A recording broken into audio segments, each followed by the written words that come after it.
En esta clase veremos la quinta parte de termodinámica. Esta presentación incluye procesos espontáneos y no espontáneos, procesos reversibles e irreversibles, la entropía, la presentación del segundo principio de la termodinámica, la entropía de un gas ideal, la entropía de un cambio de fase, el tercer principio de la termodinámica, la entropía para una sustancia pura y la energía libre de Gibbs. ¿Por qué algunos procesos ocurren en un sentido y no en el sentido contrario? Por ejemplo, cuando tenemos dos cuerpos a distinta temperatura en contacto, ¿por qué el calor fluye del cuerpo de alta temperatura al que está a baja temperatura? ¿Por qué si tenemos un gas contenido acá en esta especie de probeta y abrimos la válvula, el gas en forma espontánea va a tratar de cubrir todo el volumen disponible? ¿Y por qué no va a ocurrir en forma espontánea que todo el gas vuelva nuevamente a nuestra probeta finita? O por ejemplo, ¿por qué una cascada cae? O el mismo ejemplo sería un esquiador que está bajando por una colina de una montaña. Espontáneamente no va a subir a la misma velocidad que bajaba, va a requerir un esfuerzo, un trabajo por parte del esquiador. Entonces parece que los procesos ocurren de forma espontánea, natural, en un sentido y no en el contrario. Veamos ahora algunas reacciones químicas. ¿Por qué algunas reacciones químicas ocurren preferentemente en una dirección y no en otra? Por ejemplo, si tenemos un clavo, espontáneamente este clavo a la atmósfera, al ambiente, se va a oxidar. Sin embargo, de forma espontánea no va a volver a tener su brillo. Lo mismo ocurre con unas barandillas en una zona costera o con un barco o con el casco del barco. Los metales se oxidan en forma espontánea. Veamos otro ejemplo. El diamante y el grafito. Ambos, obviamente, como vimos en la clase de sólidos, son carbón, pero son distintas especies alotrópicas. La especie estable a la presión y la temperatura ambiente es el carbono grafito y no el diamante. El diamante se obtiene a altas presiones y temperaturas. En forma espontánea y con mucho tiempo, el diamante va a terminar siendo grafito. Pero obviamente este tiempo va a ser muy largo. Estos cambios son cambios espontáneos, pero no necesitan ser rápidos. Como vimos, la oxidación de los metales tampoco se ve en forma tan rápida, no se hace evidente tan rápido. Y obviamente que el diamante no va a cambiar a grafito en una forma tan rápida, ¿sí? Pero no es necesario que sean rápidos para decir que ocurren en forma natural, que son espontáneos. El sentido del proceso espontáneo puede depender de la temperatura. Supongamos que tenemos agua en estado sólido a la presión de una atmósfera, o sea, hielo. Si la temperatura externa es mayor que 0 grados, esta agua que está sólida espontáneamente va a pasar al estado líquido. Pero, por el contrario, si tengo agua líquida y la temperatura es menor que 0 grados, espontáneamente va a pasar al estado sólido. En cualquier proceso espontáneo, el camino entre el estado inicial y el estado final es irreversible. ¿Por qué? Para el primer Erlenmeyer, donde yo tenía agua sólida, la temperatura externa tenía que ser mayor a 0 grado para que espontáneamente pasara a agua líquida. No estaban en equilibrio el entorno y mi sistema. Para el segundo Erlenmeyer, donde yo tengo agua líquida, para que pase a agua sólida, la temperatura externa tiene que ser menor a 0 grado. Entonces tampoco mi sistema agua líquida y mi entorno van a estar en equilibrio. Entonces, en un proceso espontáneo, el camino en el estado inicial y el final es irreversible. Si yo hubiera tenido mi agua a 0 grados centígrados y mi entorno también a 0 grados centígrados, el sistema va a estar en equilibrio y ninguno de las dos direcciones va a ser espontáneo. Sería un proceso reversible, porque dijimos que reversible era un proceso que estaba en equilibrio. Entonces, un proceso espontáneo es aquel que ocurre sin la intervención de alguna fuerza o influencia externa. Y un proceso no espontáneo es aquel que solo va a ocurrir si hay la intervención de una fuerza externa. Procesos reversibles e irreversibles. Ya estuvimos viendo algo de esto en las otras clases. Entonces, todos los procesos que se dan en la naturaleza en forma espontánea son procesos irreversibles, ¿sí? Ocurren preferentemente en una dirección y no en otra, y son procesos en los que no está en equilibrio el sistema y el entorno. En los procesos reversibles es una idealización, ¿sí? Que nunca podemos obtener perfectamente en el mundo real. Podemos tratar de acercarnos a un proceso reversible cuando hacemos gradientes de temperatura y de presión muy chiquititos, ¿sí? Y tratamos de mantener siempre en equilibrio nuestro sistema y nuestro entorno. Entonces, en esos pequeños pasos en que variamos nuestras variables termodinámicas, nos estaríamos acercando a un proceso casi reversible, ¿sí? Pero esto no ocurre así en la forma natural. La primera ley de la termodinámica nos dice que cuando ocurre un proceso o una reacción, la energía total del universo, o sea, el sistema y su entorno, permanecen constantes, ¿sí? Sin embargo, no nos explica por qué algunas evoluciones van a ocurrir en forma espontánea o tienen una tendencia a ocurrir y otras no. Entonces surge la necesidad de un segundo principio, una segunda ley que nos aclare un poco cuándo va a ocurrir un proceso y cuándo no. ¿Y cuál es el patrón común en todo cambio espontáneo? Miremos esta chapa caliente que sale de un tren de laminación. El metal caliente, a medida que se enfría, transfiere su energía al medio, propaga su energía al entorno. En este otro ejemplo tenemos el gas nuevamente en esta especie de probeta con una válvula. Abrimos la válvula y el gas tiende a difundir y ocupar todo el volumen disponible en el recipiente. Va a ser muy poco probable que las moléculas del gas tiendan otra vez a volver a la probeta inicial o que la chapa de metal se vuelva a calentar. Entonces, aparentemente, tanto la energía como la materia tienden a volverse más desordenadas, ¿sí?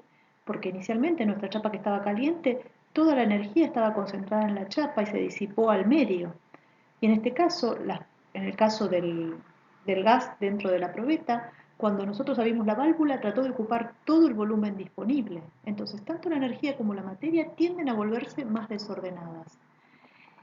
Ese desorden se va a expresar mediante una cantidad termodinámica, una nueva función termodinámica que vamos a llamar entropía y se representa con la letra S. Cuanto más desordenado sea el sistema, mayor va a ser su entropía. Entonces, la entropía es una medida del desorden. Por ejemplo, cuando tenemos la materia en estado sólido, está mucho más ordenada que en el estado líquido. Por lo tanto, la entropía del líquido va a ser mayor que la entropía del sólido. Lo mismo ocurre con el vapor. En el vapor va a estar más desordenado. Por lo tanto, la entropía del vapor va a ser mayor que la entropía del líquido y a su vez mayor que la entropía del sólido.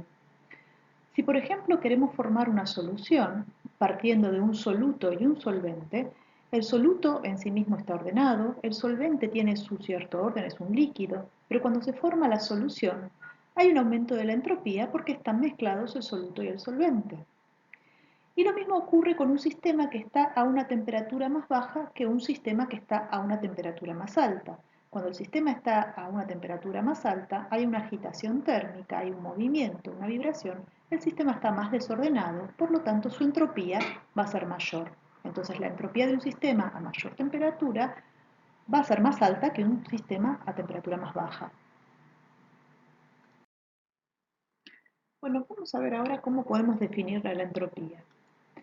La entropía va a tener que ser una función de estado y que nos dé una medida del desorden que tiene el sistema. Al igual que la energía interna, nosotros vamos a ver cómo determinamos variaciones de entropía. La variación de entropía de un sistema cuando pasa de un estado al otro se va a definir por la siguiente expresión. La variación de entropía va a ser igual al diferencial del calor reversible sobre la temperatura para nuestro sistema. Y vemos un poco a ver esta expresión, a ver si tiene un poco de sentido con esto del desorden, el cambio o esa variación en el desorden o en el orden del sistema. La parte superior del término, o sea, el diferencial del calor reversible, es lógico que sea proporcional al cambio de entropía. Cuanto mayor cantidad de calor se transfiere, se va a producir un mayor desorden en el sistema. Tiene lógica, ¿no?, que el cambio de entropía esté relacionado con el cambio de calor. Pero ¿por qué está dividiendo por la temperatura? Para una dada transferencia de energía se espera un mayor desorden cuando la temperatura sea baja que alta. Es inversamente proporcional a la temperatura. ¿Y esto por qué? A ver, imaginémonos en el aula que estoy dando clase, esto generalmente se los digo cuando doy clase, imaginémonos en el aula, están todos callados, escuchándome a mí, que estoy hablando con una voz pausada, y de repente uno estornuda muy fuerte. Entonces, eso va a producir que todo se den vuelta a ver a quién estornudó. Se va a producir un gran desorden en el aula. Entonces, el aula callada podríamos considerar que era nuestro sistema a una temperatura baja, donde no había una agitación térmica. Entonces, una perturbación, ¿sí? Ese estornudo fuerte, causó que todos nos alborotáramos y miráramos a ver quién estornudó. Entonces, aumentó la entropía de nuestro sistema. Por el contrario, si todos hubieran estado hablando en el aula, porque yo no estoy dando clase y están todos en recreo hablando en el aula, su estado térmico sería un estado de alta temperatura, porque hay mucha agitación de todos ustedes hablando en el aula. Entonces, que uno estornude o no, eso pasaría desapercibido en el aula. Entonces, por eso la temperatura está inversamente proporcional al cambio de entropía. Volvamos a la definición de nuestro cambio de entropía. Fíjense una cosa, es el diferencial del calor reversible sobre la temperatura. El diferencial del calor reversible es el calor que se debe intercambiar entre el sistema y el entorno siguiendo un proceso reversible para pasar de un estado inicial a un estado final. Es el calor reversible para pasar de un estado inicial a un estado final. ¿Sí? Si se añade calor al sistema, el calor va a ser positivo, por lo tanto la variación de entropía de nuestro sistema va a ser positivo. O sea, si yo añado calor al sistema, va a aumentar la entropía de mi sistema. Si se extrae calor del sistema, calor reversible, va a disminuir la entropía de nuestro sistema. Si yo quiero calcular la variación de entropía entre dos estados, estado 1 y estado 2 de mi sistema, tengo que integrar entre el estado 1 y el estado 2 de este diferencial de calor reversible sobre la temperatura. Entonces, como la entropía es una función de estado, para calcular la variación de entropía en algún proceso irreversible que vaya desde un estado de equilibrio 1 a un estado de equilibrio 2, solamente voy a tener que encontrar un camino reversible que me conecte estos dos estados 1 y 2. ¿Sí? Porque la entropía es una función de estado. ¿Sí? Por eso es este calor reversible. No quiere decir que sea el calor que exactamente intercambia el sistema para ir del estado 1 al estado 2, sino que es el calor que intercambiaría en un camino reversible que vincule al estado 1 con el estado 2. Las unidades de la entropía son la energía sobre temperatura expresada en Kelvin. ¿Sí? Pero la entropía es una propiedad extensiva, depende de la cantidad de materia de nuestro sistema, como era la energía interna o la entalpía. Entonces podemos escribir a la entropía como una entropía por unidad de masa, una entropía específica, o una entropía por unidad de mol. ¿Sí? En ese caso tendremos unidades de, por ejemplo, Joule sobre Kelvin mol o Joule sobre Kelvin gramo. ¿Sí? Bueno, vayamos ahora a ver si podemos definir o enunciar la segunda ley de la termodinámica, a ver si nos ayuda a poder predecir cuándo ocurre un proceso. Esta segunda ley de la termodinámica introduce nuestra nueva función de estado, que es la entropía, esa idea del desorden, y nos dice, en todo proceso espontáneo, o sea, irreversible, la entropía del universo aumenta. Y en todo sistema en equilibrio, la entropía del universo permanece constante. Son dos enunciados equivalentes. Pero fíjense que están hablando de la entropía del universo y no del sistema. Recuerden que el universo estaba constituido por nuestro sistema, que era nuestro objeto de estudio, y su entorno. La suma del sistema y del entorno nos daba el universo. Entonces, la segunda ley de la termodinámica nos habla de cambios globales de entropía, pero del universo. Eso significa que el cambio de entropía del universo es la suma del cambio de entropía del sistema más el entorno. Otra forma de definir o de enunciar la segunda ley de la termodinámica es decir que la entropía de un sistema aislado aumenta en cualquier proceso espontáneo. Bueno, la suma de nuestro sistema y nuestro entorno, que es el universo, constituyen un sistema aislado. O sea que es lo mismo que decir que la entropía del universo aumenta en cualquier proceso espontáneo.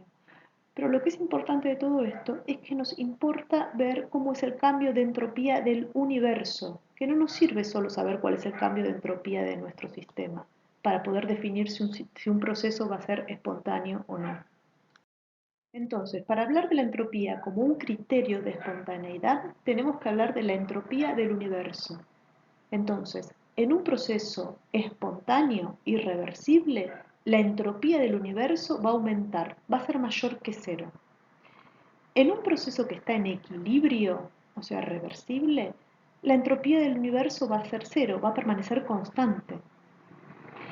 Y en un proceso que no ocurre en forma espontánea, que no ocurre en forma natural, el cambio de entropía del universo va a ser menor que cero.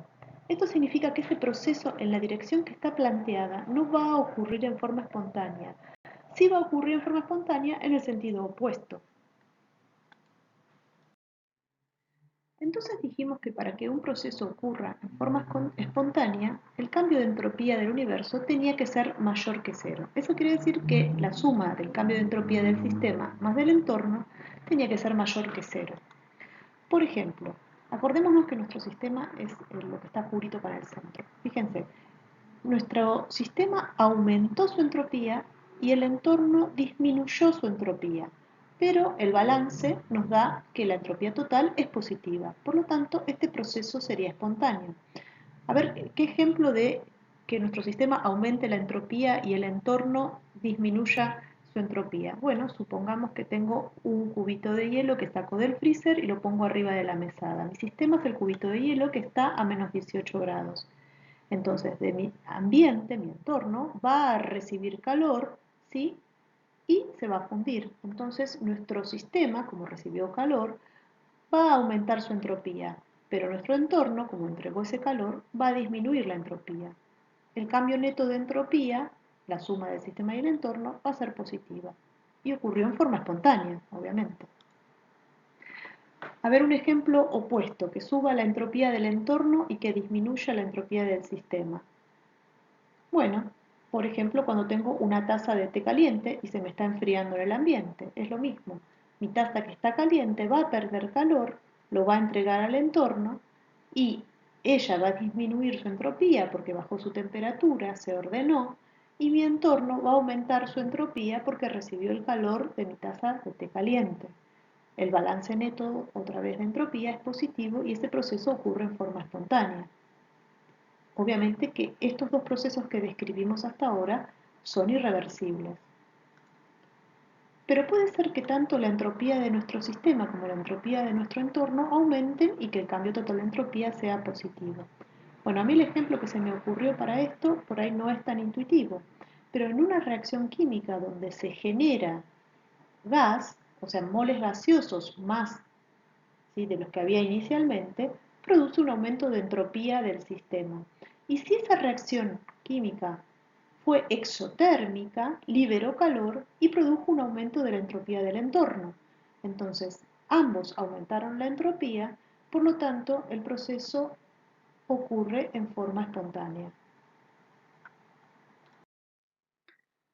Para que un proceso sea reversible, tiene que estar siempre en equilibrio, y cuando esto ocurre, el cambio de entropía del universo es igual a cero. Esto significa que nuestro sistema pudo haber aumentado su entropía en la misma medida que el entorno disminuyó la suya, y el balance neto me va a dar cero, ¿sí? O puede ser que ninguno de los dos haya experimentado una variación de entropía, por lo tanto también la entropía del universo va a ser cero. Ya cuando hagan problemas me van a decir en qué caso es cada cosa. ¿Y cómo calculo el cambio de entropía de mi universo? Bueno, para eso voy a tener que calcular el cambio de entropía del sistema y el cambio de entropía del entorno. Para calcular el cambio de entropía del sistema, vamos a considerar sustancias puras, gases ideales, líquidos y sólidos, y después cuando veamos termoquímica vamos a ver qué pasa con el cambio de entropía de mi sistema cuando hay una reacción química. Para poder calcular el cambio de entropía del sistema, vamos a utilizar la definición que vimos de la variación de entropía del sistema igual al diferencial de calor reversible sobre la temperatura. Y después vamos a ver cómo calcular el cambio de entropía del entorno para poder determinar el cambio de entropía del universo. Vamos a calcular la entropía para un gas ideal. Vamos a ver que este diferencial de calor reversible sobre la temperatura es una función de estado para el gas ideal, que está absorbiendo una cierta cantidad de calor en forma reversible, porque recuerden que la definición de entropía es el calor reversible entre un estado 1 y 2, ¿sí?, sobre la temperatura. Entonces, partamos desde el primer principio. Entonces, un delta de calor va a ser igual a la variación de energía interna menos un delta de trabajo. Pero si el proceso se realiza en forma reversible, ese delta de trabajo lo podemos escribir como menos la presión del gas diferencial de volumen porque estuvo siempre en equilibrio con su entorno. Entonces, el diferencial de calor ahora, porque dijimos que era un proceso reversible, va a ser igual al diferencial de energía interna más la presión por el diferencial de volumen, porque como está restando y ahí tenemos menos presión diferencial de volumen, nos queda sumando. Acuérdense que la energía interna la podíamos escribir como el número de moles del gas por el Cv molar a volumen constante diferencial de temperatura. Y por otra parte podemos reemplazar la presión del gas por la ecuación de los gases ideales, por número de moles por R por T sobre el volumen. Esta expresión así como está no la podemos integrar porque fíjense que del lado donde tenemos el diferencial de volumen también tenemos la temperatura y esto no lo podemos integrar porque no sabemos cómo depende con el volumen. Entonces, si dividimos todo por la temperatura, nos queda que el diferencial de calor sobre la temperatura, en este caso es ya un calor reversible, va a ser igual al número de moles por Cv, diferencial de T sobre T, más número de moles R, diferencial de volumen sobre volumen. Y esta expresión sí la podemos integrar, porque el diferencial de calor sobre temperatura nos va a quedar que es el diferencial de entropía, y este calor, como lo calculamos de un proceso reversible, es el calor reversible. Entonces, esto se puede integrar y lo que vamos a obtener es la variación de entropía de nuestro gas ideal. La variación de entropía de nuestro gas ideal va a ser la integral entre un estado 1 y un estado 2 de ese diferencial de calor reversible sobre la temperatura y vamos a poder integrar cada uno de estos términos, ¿sí?, uno en función de la temperatura y el otro en función del volumen. Esta integral nos queda igual a que va a ser igual al número de moles Cv molar por el logaritmo de la temperatura final sobre la temperatura inicial más número de moles R, constante de los gases, por el logaritmo del volumen final sobre el volumen inicial. Entonces encontramos una expresión que nos permite calcular la variación de entropía para un gas ideal conociendo la temperatura y el volumen del estado inicial y del estado final, independientemente si el proceso lo realizó en forma reversible o irreversible. Porque recuerden que la entropía es una función de estado. Entonces yo encontré un camino reversible, porque planteé que este camino era reversible, para hallar el cambio de entropía entre el estado 1 y el estado 2. Para cualquier proceso, sea reversible o irreversible, que vaya entre el estado 1 y el estado 2, el cambio de entropía lo puedo calcular de esta manera. Recién llegamos a esta expresión, que el cambio de entropía para un gas ideal era igual al número de moles por el Cv, logaritmo de temperatura final sobre inicial, más número de moles R, logaritmo del volumen final sobre el volumen inicial. Pero si reemplazamos Cp igual a Cv más R, podemos llegar a esta expresión que es equivalente. En vez de utilizar el cociente de los volúmenes, nos va a quedar en función del cociente de las presiones. Entonces, fíjense, si un proceso ocurre en forma isotérmica, de cualquiera de estas dos expresiones 1 y 2, ¿sí?, el término de temperatura se nos va, porque temperatura 1 y 2 serían iguales, entonces nos quedaría en función de la relación de presiones o en función de la relación de volúmenes. Si el proceso ocurre en forma isobárico, o sea, a presión constante, nos conviene tomar la segunda expresión y simplificar el término de las presiones porque P1 sería igual a P2, entonces nos quedaría en función del Cp por las temperaturas. Y si el proceso ocurre en forma isocórica, o sea, a volumen constante, nos conviene tomar la primera expresión y simplificar el término del volumen y nos queda en función de las temperaturas y la capacidad calorífica a volumen constante. Vamos a ver ahora cómo calculamos la entropía de un cambio de fase. Supongamos que tengo la materia en estado sólido, que es este primer dibujo de acá. En estado sólido está ordenada, las moléculas están en determinadas posiciones que solamente pueden vibrar, Si estuviéramos a la temperatura y a la presión del cambio de estado, esta pasaría al estado líquido, donde las moléculas adquieren gran movilidad, tienen energía cinética, se desplazan, ¿sí? Y aumenta también el desorden de este sistema. Entonces, durante el cambio de fase, si yo estoy a la presión y a la temperatura del cambio de fase, tanto la presión como la temperatura se van a mantener constantes. El calor que se va a transferir, por ejemplo, para pasar del estado sólido al estado líquido, o sea, el calor que va a tomar nuestro sistema, va a ser una entalpía, un cambio de entalpía, porque estamos hablando que es a presión constante, ¿sí? Y ese calor se va a transferir en forma reversible, o sea que solamente va a ser el calor que yo necesito que mi sistema tome para que pase del estado sólido al estado líquido, y eso lo va a hacer en forma reversible. Entonces, el cambio de entropía para la fusión, dijimos que la entropía era ese diferencial de calor reversible sobre la temperatura, lo podemos calcular como el cambio de entalpía para la fusión sobre la temperatura a la cual ocurre la fusión. Y lo mismo ocurriría con el cambio de entropía para la vaporización. Sería la entalpía de vaporización sobre la temperatura de vaporización. Fíjense que si estamos pasando de un estado sólido a un estado líquido, ese cambio de entropía va a tener que ser positivo, porque nuestro cambio de entalpía es positivo. Nuestro sistema tiene que tomar energía, entra energía al sistema y pasa a un estado más desordenado. Entonces, por más de que el sistema esté a la misma temperatura y presión, va a depender si está en estado líquido o está en estado sólido su entropía. Entonces, fíjense este dibujo que está hecho a presión constante, estamos graficando la entropía en función de la temperatura. En un sólido, a medida que aumenta la temperatura, aumenta su entropía. ¿Se acuerdan que habíamos dicho que a mayor temperatura, mayor entropía, mayor desorden? Pero va a llegar un momento en que va a tener que ocurrir el cambio de fase. Entonces hay un salto en la entropía entre el estado sólido y el estado líquido, que a pesar de que están a la misma temperatura, ocurre este salto porque hay una diferencia de ordenamiento, simplemente porque un estado es sólido y el otro es líquido. Y lo mismo va a ocurrir cuando pase del estado líquido al estado gaseoso. También hay un salto en la entropía, porque obviamente el estado gaseoso es mucho más desordenado y hay una mayor movilidad que en el estado líquido. Entonces se producen saltos discretos de esta función entropía a medida que aumenta la temperatura cuando se producen los cambios de fase. ¿Y cómo las calculo?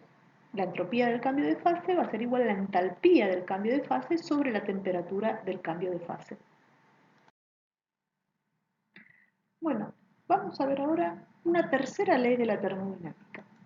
Hasta el momento estuvimos hablando de cambios de entropías del sistema, qué sistema tenía más entropía que otro. Dijimos que el estado sólido estaba ordenado, tenía menos entropía que el estado líquido, que había movilidad, y menos que el estado gaseoso. En el estado gaseoso donde vimos que había más entropía. Y también dijimos que a medida que aumentaba la temperatura, también aumentaba la entropía de nuestro sistema. Un sistema que estaba a mayor temperatura tenía mayor entropía que un sistema que estaba a menor temperatura. Entonces nos podemos imaginar, digamos, un estado de la materia perfectamente ordenado, ¿sí? Sin un desorden posicional, ni tampoco un desorden térmico, o sea que esté a muy muy baja temperatura.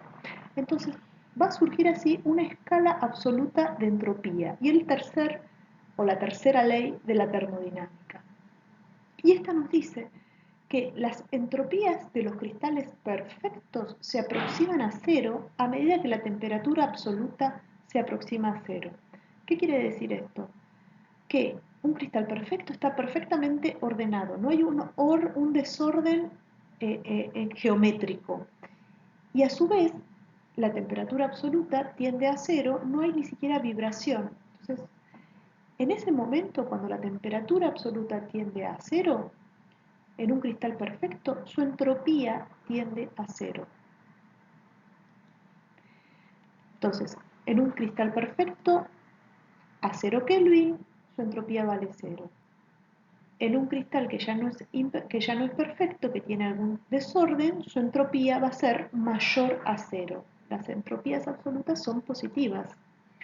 Y lo importante de esta tercera ley es que nos permite calcular a partir de ella valores de entropías absolutas, se puede utilizar como una referencia para poder calcular las entropías de las distintas sustancias y a partir de allí, más adelante vamos a ver cómo determinar la dirección de reacciones químicas. Vamos a ver una interpretación molecular de la entropía. A un sistema lo podemos describir de dos maneras. Una es macroscópicamente, como vinimos haciendo hasta ahora, a partir de su presión, volumen y temperatura, y otra es microscópicamente, o sea, con la posición y la velocidad de cada uno de sus átomos. Entonces, en un estado macroscópico, para una cierta dada presión, volumen y temperatura, hay muchos estados microscópicos que son compatibles con este estado macroscópico. ¿Qué significa esto? Que la presión, el volumen y la temperatura nos definía un estado, y en ese estado nuestro sistema tenía una determinada energía interna. Entonces, para un determinado estado macroscópico va a haber un montón de configuraciones microscópicas posibles que den ese mismo estado de energía, o sea, distintas posiciones y velocidades de cada uno de los átomos que constituyen ese sistema. Entonces, la entropía es una medida del número de los estados microscópicos asociados a un estado macroscópico determinado. Suena complicado esto. Entonces, la entropía es el número de estados microscópicos que me dan la misma energía que el estado macroscópico asociado. Cuantos más estados microscópicos están asociados a un estado macroscópico, mayor va a ser la entropía de ese sistema, ¿sí? Entonces, un sistema desordenado es mucho más probable que un sistema ordenado porque tiene más estados microscópicos que le permiten dar el mismo estado macroscópico. ¿Sí? Suena medio un trabalengua esto. Bueno, el tercer principio de la termodinámica nos decía que era posible que en el cero absoluto la materia esté totalmente ordenada. Entonces, supongamos que nuestro sistema está constituido por estas cuatro moleculitas que vemos graficadas acá en negro y rojo. Entonces, en el cero absoluto de temperatura, solamente habría una posible disposición de estas moléculas para constituir mi cristal perfecto. O sea, solamente habría una configuración en que estas moléculas podrían estar perfectamente ordenadas, ¿sí? Constituirían un cristal perfecto y en el cero absoluto, en el cero Kelvin, su entropía sería cero. Pero si yo aumento la temperatura, estas moléculas y los átomos adquieren movilidad, adquieren energía cinética. Y entonces van a poder adquirir distintas configuraciones que me van a dar la misma energía. Entonces van a ser posibles más microestados. Fíjense que ahora mis moleculitas están en distintas posiciones y estas posiciones van a tener todas el mismo estado de energía total, o sea, van a constituir, todos estos microestados van a constituir un macroestado, ¿sí? Entonces, surge así la fórmula de Boltzmann o de entropía estadística. ¿Qué nos dice eso? Que la entropía del sistema va a ser igual a una constante por el logaritmo de esta W que no es trabajo. Esta W es el número de modos en que se pueden disponer los átomos o las moléculas de una muestra, de un sistema, y dar el mismo nivel de energía, ¿sí? El mismo nivel total de energía, que sería el mismo macroestado. Entonces, esta constante recibe el nombre de constante de Boltzmann y es igual a la constante de los gases dividido el número de Avogadro.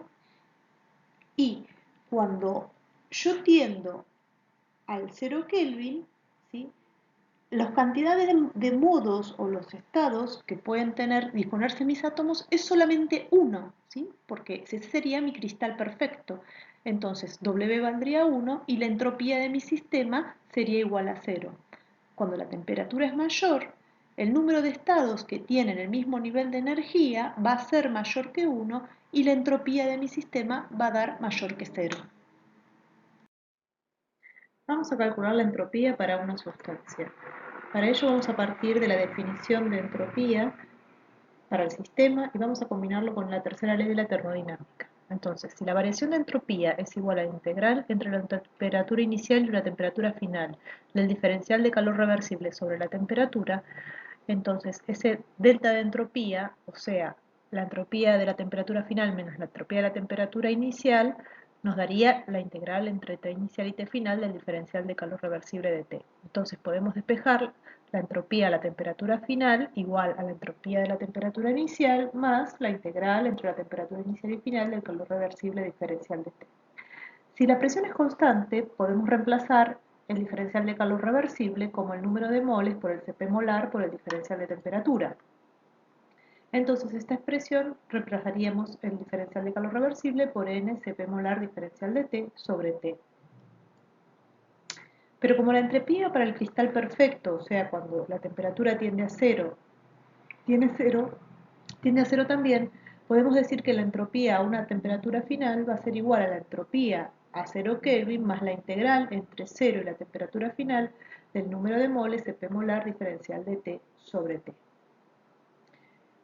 Pero la entropía para la temperatura igual a 0, dijimos que en el cristal perfecto era igual a 0. Entonces la entropía para una dada temperatura T va a ser la integral entre 0 y T del número de moles Cp molar diferencial de T sobre T. Fíjense que no sacamos el Cp molar de la integral porque este puede depender de la temperatura. Este cálculo también lo podríamos haber efectuado reemplazando en vez de a presión constante a volumen constante por el por el calor a volumen constante molar. Como les dije antes, si la capacidad calorífica a presión constante depende de la temperatura, no la vamos a poder sacar de la integral, entonces vamos a tener que hacer una integral gráfica. Por ejemplo, en la primera figura se ve la capacidad calorífica a presión constante en función de la temperatura y podemos ver que obviamente depende de la temperatura. Entonces, si graficamos la capacidad calorífica sobre la temperatura para cada temperatura, el área bajo esta curva va a representar la entropía para una dada temperatura T. Entonces podemos hacer las integrales parciales y representar finalmente la entropía en función de la temperatura.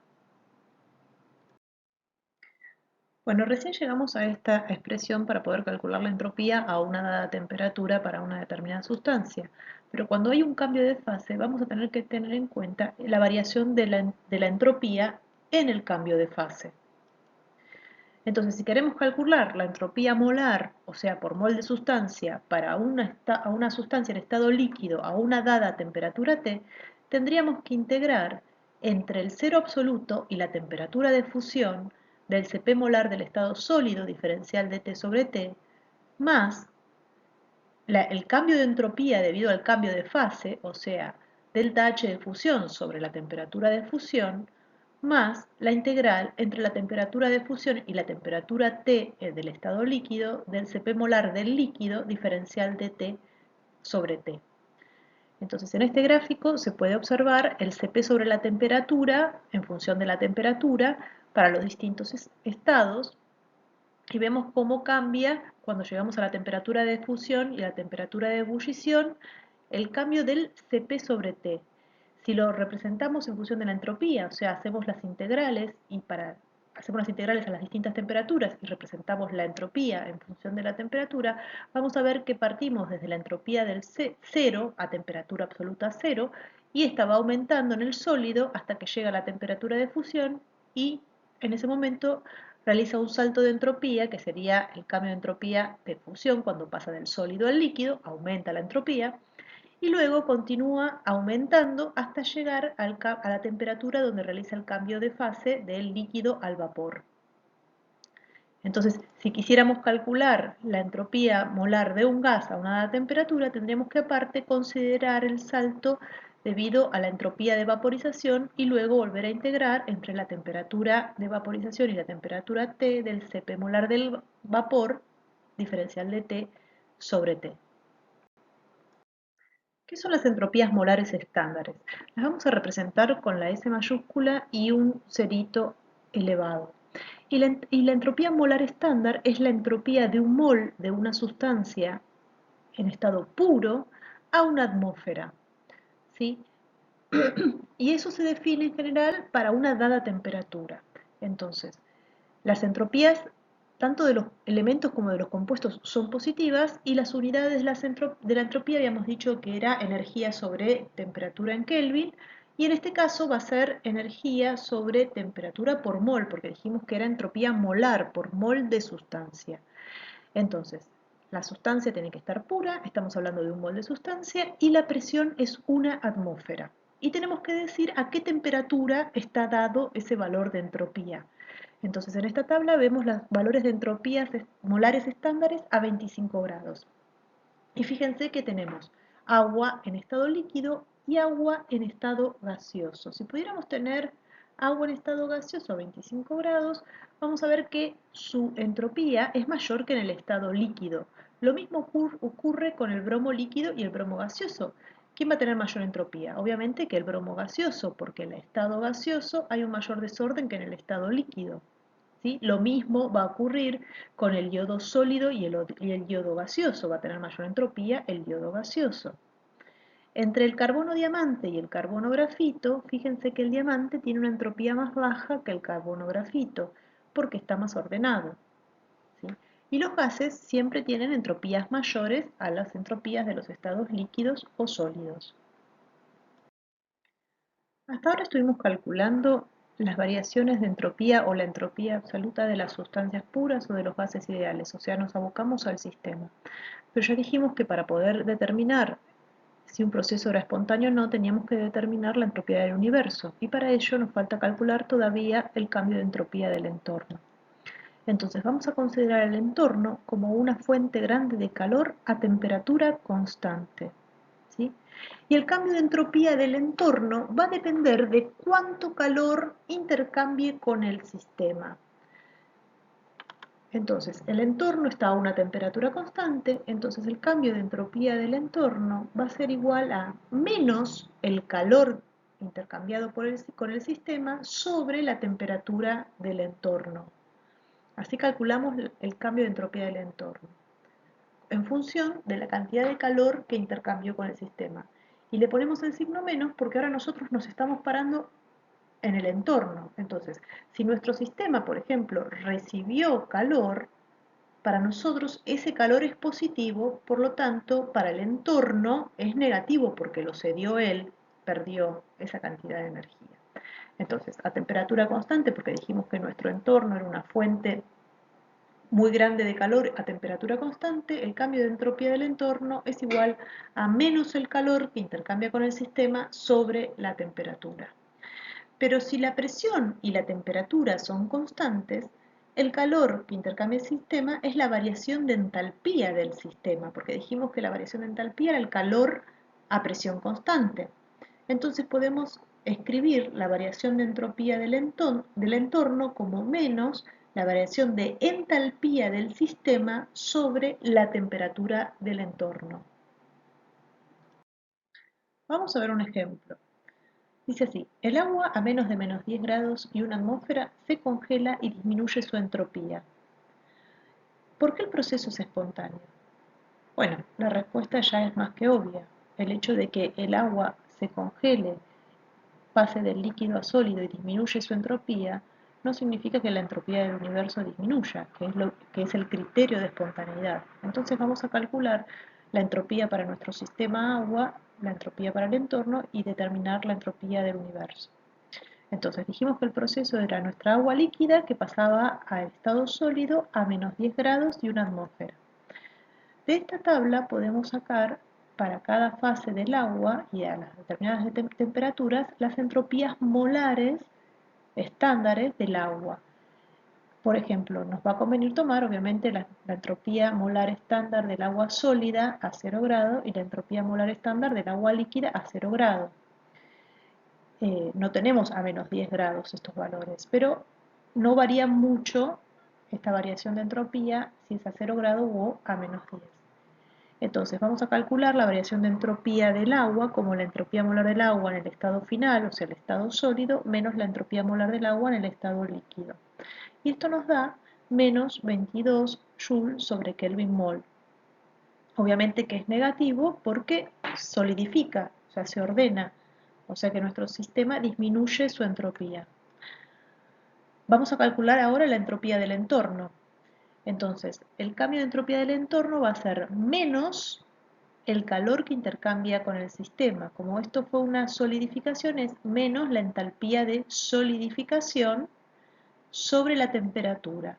Y esto nos va a dar menos, y la entalpía de solidificación es negativa, porque yo tengo que sacarle calor a mi líquido para que pase al estado sólido. O sea que nos queda menos 6 por 10 a la menos 3 joule por mol sobre la temperatura del entorno.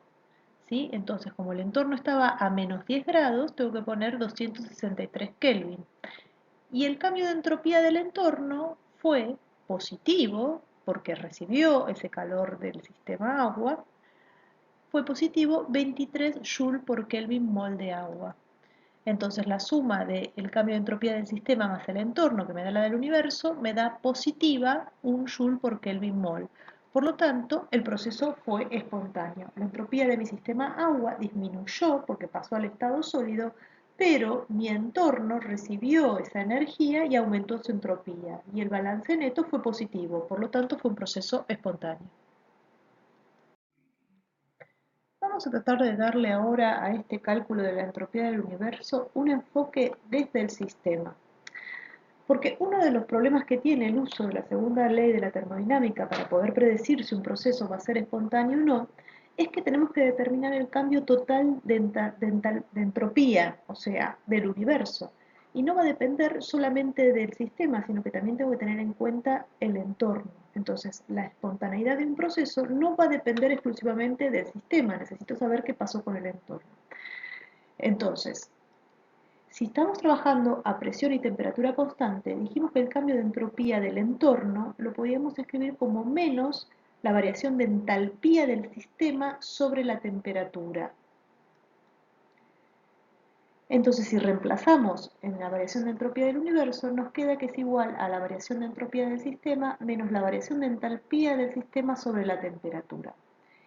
Y esta ecuación nos muestra un modo de calcular el cambio de entropía total, o sea, del universo, pero solamente a partir de información del sistema, pero cuando la presión y la temperatura son constantes. O sea, yo tuve que decir que la presión y la temperatura eran constantes para poder reemplazar el cambio de entropía del entorno por menos la variación de entalpía del sistema sobre la temperatura. Y estas, tanto temperatura como presión, tienen que ser constantes para que esto sea válido. Fíjense que recién, a presión y a temperatura constante, logramos expresar el cambio de entropía del universo en función de funciones termodinámicas del sistema. Entonces vamos a definir ahora una función termodinámica que es la energía libre de Gibbs. La energía libre de Gibbs es una función termodinámica del sistema y es también función de estado, o sea que depende del estado inicial y del estado final del sistema, depende únicamente del estado en el que se encuentra el sistema.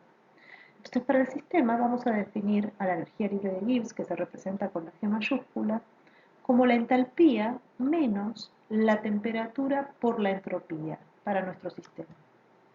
Si lo escribimos en forma diferencial, la derivada de la energía libre de Gibbs va a ser igual a la derivada de la entalpía menos T diferencial de entropía menos entropía diferencial de temperatura. Si estamos trabajando a temperatura constante, simplificamos el último término del diferencial de temperatura, que se hace cero, y nos queda que el diferencial de energía libre de Gibbs es igual al diferencial de entalpía menos la temperatura por el diferencial de entropía. Si lo escribimos como delta, la variación de energía libre de Gibbs va a ser igual a la variación de entalpía menos la temperatura por la variación de entropía. Recuerden que estamos a temperatura constante. Pero habíamos visto que a presión y temperatura constante, la variación de entropía del universo era igual a la variación de entropía de nuestro sistema menos la variación de entalpía sobre la temperatura. Si vinculamos estas dos últimas ecuaciones que escribimos recién, vamos a obtener que la variación de energía libre de Gibbs de nuestro sistema va a ser igual a menos la temperatura por la variación de entropía del universo. Entonces, pudimos escribir el criterio de espontaneidad, que es este cambio de entropía del universo, en función de una función termodinámica del sistema, que es la energía libre de Gibbs. Entonces, la variación de energía libre de Gibbs de nuestro sistema va a ser igual a menos la temperatura por la variación de entropía del universo. Entonces, un aumento de la entropía del universo que corresponde a un proceso espontáneo va a ser una disminución de la energía libre de Gibbs porque tenemos acá un signo menos. Entonces, un cambio positivo en la entropía del universo implica un cambio negativo en la energía libre de Gibbs. Entonces, resumiendo lo que dijimos recién, la energía libre de Gibbs, que se representa con la letra G, es una función termodinámica de nuestro sistema y se define como la entalpía menos la temperatura por la entropía. A presión y temperatura constantes, la variación de energía libre de Gibbs de nuestro sistema es igual a la variación de entalpía menos la temperatura por el cambio de entropía del sistema, y esto lo igual a menos la temperatura por el cambio de entropía del universo. Entonces, la energía libre de Gibbs nos va a permitir predecir cuándo un proceso va a ser espontáneo o no a partir de variables y funciones del sistema en sí mismo, ¿sí? Siempre y cuando tanto la presión como la temperatura se mantengan constantes. Entonces, los procesos que sean espontáneos a presión y temperatura constantes van a estar acompañados por una disminución de la energía libre de Gibbs. Entonces vamos a usar el cambio de energía libre de Gibbs como criterio de espontaneidad. Sí, hasta ahora estábamos usando como criterio de espontaneidad el cambio de entropía del universo. Bueno, ahora vamos a ver cómo sería en función de la energía libre de Gibbs. Dijimos que el cambio de energía libre de Gibbs es igual a menos la temperatura por el cambio de entropía del universo. A presión y temperatura constantes, entonces, en un proceso reversible que estaría en equilibrio, el cambio de entropía del universo dijimos que valía cero, por lo tanto el cambio de energía libre de Gibbs va a valer cero. En ese caso estaríamos en equilibrio, ¿sí? Sería un proceso reversible. Cuando un proceso es espontáneo, dijimos que el cambio de entropía del universo era positivo, por lo tanto el cambio de entropía, el cambio de energía libre de Gibbs va a ser menor que cero, ¿sí? Y en un proceso que no sea espontáneo, dijimos que el cambio de entropía del universo era negativo, por lo tanto el cambio de energía libre de Gibbs va a ser positivo. Y en ese caso el proceso no va a ser espontáneo, va a ser espontáneo en el sentido opuesto. Entonces la dirección del cambio espontáneo a partir de la energía libre de Gibbs es en el sentido en que disminuye la energía libre de Gibbs. Una disminución de la energía libre de Gibbs nos indica que el proceso va a ser espontáneo en esa dirección y por lo tanto va a ser también irreversible, recordemos eso. Bueno, vamos a hablar un poquito de espontaneidad y de equilibrio. Dijimos que a una temperatura y una presión constante, la dirección del cambio espontáneo es hacia donde la energía libre de Gibbs disminuye. Entonces miremos este gráfico, donde graficamos la energía libre de Gibbs en función de un cierto progreso de un proceso. Entonces, hacia donde la energía libre de Gibbs disminuye es hacia donde se va a desplazar o hacia donde se va a dirigir este proceso, que va a ser el sentido en el que va a transcurrir ese proceso. Entonces, fíjense que disminuye de izquierda a derecha y de derecha a izquierda, ¿sí? El proceso va a tender a un cierto equilibrio y ese estado de equilibrio va a ser donde se encuentra el mínimo de esta curva, donde la derivada o la variación de la energía libre de Gibbs nos dé cero. En ese punto nuestro sistema va a estar en equilibrio. Vamos a hacer un ejemplo. Nos piden calcular el cambio de energía libre molar para el siguiente proceso. El proceso es pasar de agua sólida a agua líquida, o sea, un proceso de fusión de agua sólida. Y nos piden calcular esta variación a una temperatura de 10 grados centígrados o a una temperatura de 0 grados centígrados. Y nos dicen decidir para cada una de estas temperaturas si la fusión es espontánea a una presión constante de una atmósfera.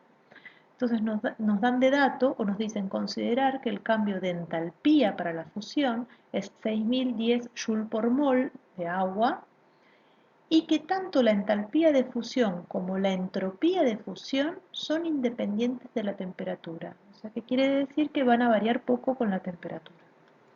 Entonces vamos a calcular el cambio de energía libre de Gibbs para un mol de agua.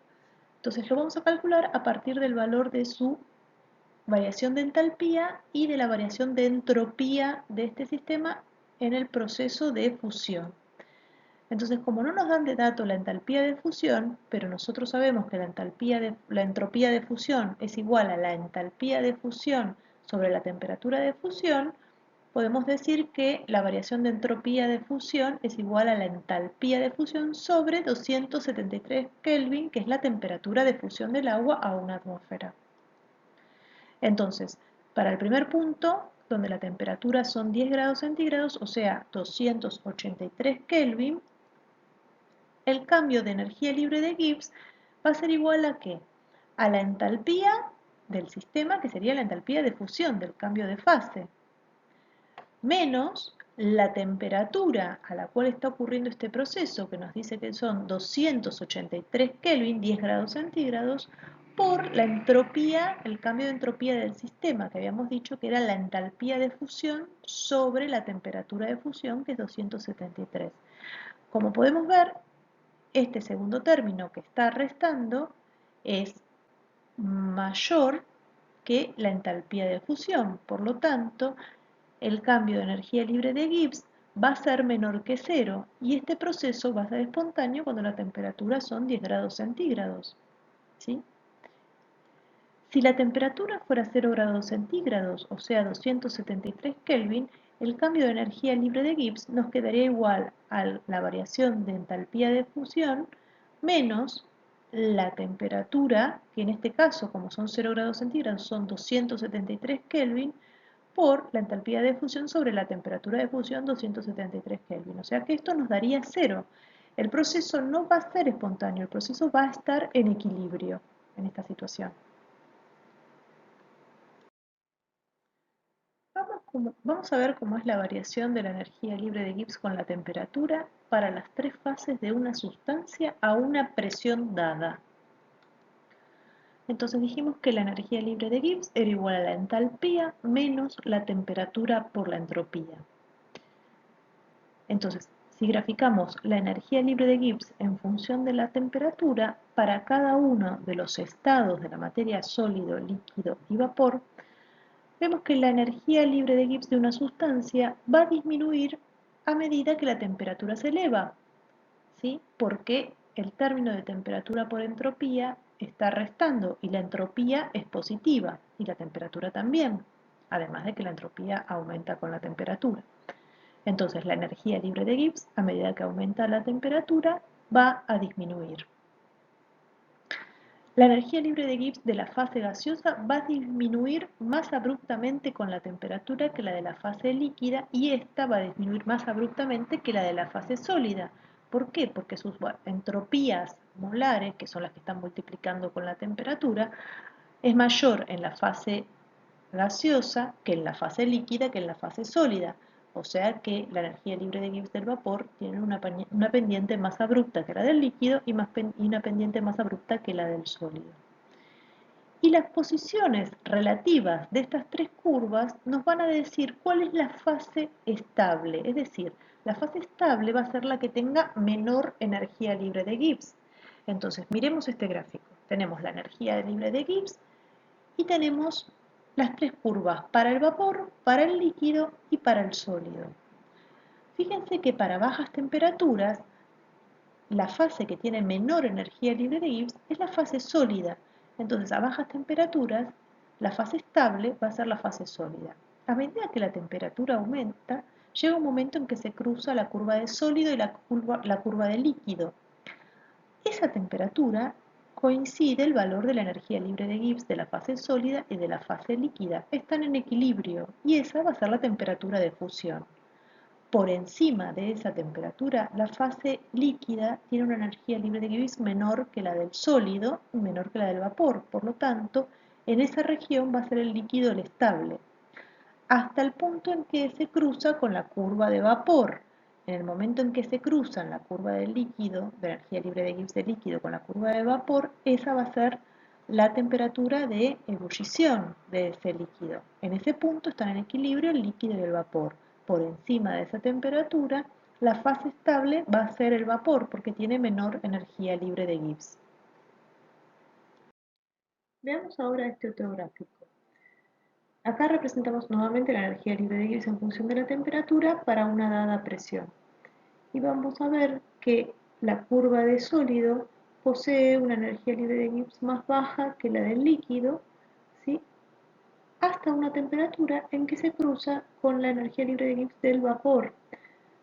Y no pasa primero por el estado líquido, pasa entonces del estado sólido al estado vapor. Y esa temperatura va a ser la temperatura de sublimación. Entonces este gráfico está realizado a una presión por debajo del punto triple, donde nuestro sistema pasa del estado sólido al estado vapor.